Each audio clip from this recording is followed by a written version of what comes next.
Ang hiwaga ng Diyos o ang kanyang mga himala ay nakapagtataka. Tunay nga na hindi natin alam ang kanyang mga ginagawa sapagkat siya gumagawa na hindi natin alam. Sinasabi nga niya, ang kaisipan ay hindi katulad ng kaisipan ng tao. Kaya kung may nais siyang gawin, ay hindi natin alam. Kaya yun ay ang tinatawag na mga himala o hiwaga o mga misteryo sa ating buhay.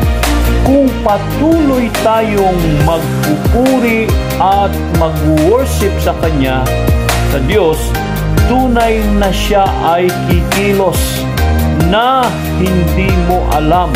Bigla ka na lamang makakatanggap ng mga biyaya na mula sa langit. Ang mga biyaya, ito ang mga himala. Mayroon pa ngang mga regalo na handang ibigay sa atin ang Diyos na hindi pa natin alam.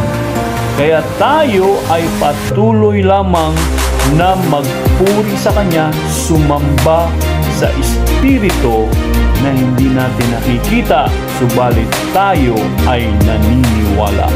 Katulad halimbawa na lamang na ikaw ay bibigyan ng sasakyan na hindi ka nagpursige na magbanat ng buto.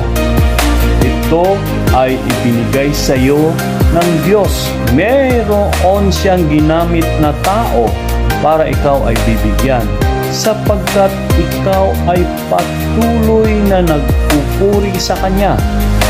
Tulad halimbawa ng pagkayanig o pagkagiba ng Jericho Wall sa Kanaan.